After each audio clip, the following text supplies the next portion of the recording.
നിർമ്മാണം പൂർത്തിയായ ഒരാഴ്ചയ്ക്കുള്ളിൽ മാനന്തവാടി പാൽ വെളിച്ചത്തെ റോപ്പ് ഫെൻസിംഗ് കാട്ടാന തകർത്തു. ഇത് രണ്ടാം തവണയാണ് പ്രദേശത്തെ ഫെൻസിംഗ് കാട്ടാന തകർക്കുന്നത്. ഫെൻസിംഗ് നിർമ്മാണത്തിൽ അപാകതയുണ്ടെന്നാണ് കർഷകരുടെ ആക്ഷേപം.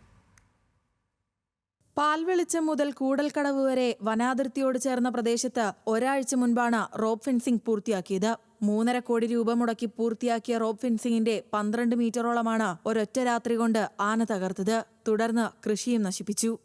ഈ റോപ്പ് ഫെൻസിങ് വന്നിട്ട് ഇപ്പോൾ രണ്ടാമത്തെ പ്രാവശ്യമാണ് നമ്മുടെ പറമ്പിൽ ആന ഇറങ്ങുന്നത്. ആദ്യം ഒന്ന് ഇറങ്ങി കുറേ വാഴയും കുറച്ച് കാപ്പി നശിപ്പിച്ചിട്ടുണ്ടായിരുന്നു. അതോടൊപ്പം ഇന്നലെ രാത്രി വന്ന് കൂട്ടമായി ആനയാണെന്ന് തോന്നുന്നു വന്നിട്ട് വ്യാപകമായി കൃഷി നശിപ്പിച്ചിട്ടുണ്ട്. മാവിൻ്റെ കൊമ്പ് വലിച്ചൊടിച്ചു. അപ്പോൾ നമ്മളൊക്കെ ഇതിന് മുമ്പാണെങ്കിൽ പോലും എൻ്റെ പറമ്പിൽ 60 തെങ്ങ് ആന നശിപ്പിച്ചിട്ട് നമ്മളിപ്പോൾ ഒന്നേന്ന് മുടങ്ങി കൃഷി ആരംഭിച്ചിട്ടേ ഉള്ളൂ. പക്ഷെ അതാണ് ഇന്നലെ ഈ ഒറ്റ രാത്രി കൊണ്ട് ആന വന്ന് ഇതുപോലെ നശിപ്പിച്ചിട്ടിരിക്കുന്നത്. 2017 നാട്ടുകാരുടെ നിരന്തരമായ ആവശ്യത്തെ തുടർന്ന് റോപ്പ് ഫെൻസിംഗിന് അനുമതി ലഭിച്ചത്. പദ്ധതി പൂർത്തിയായാൽ പ്രദേശത്തെ വന്യമൃഗശല്യത്തിന് പരിഹാരമാകുമെന്ന പ്രതീക്ഷയിലായിരുന്നു കർഷകർ.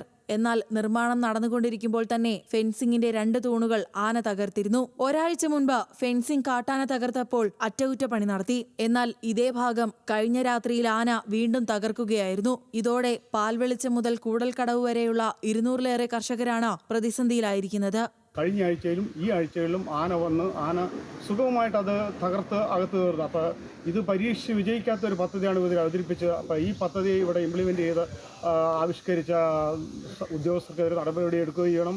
കൂടാതെ അവരിൽ നിന്ന് ഇതിന് നഷ്ടവും തിരിച്ചെടുക്കപ്പെടണമെന്നാണ് നമ്മുടെ ഈ കർഷകരുടെ ആവശ്യം.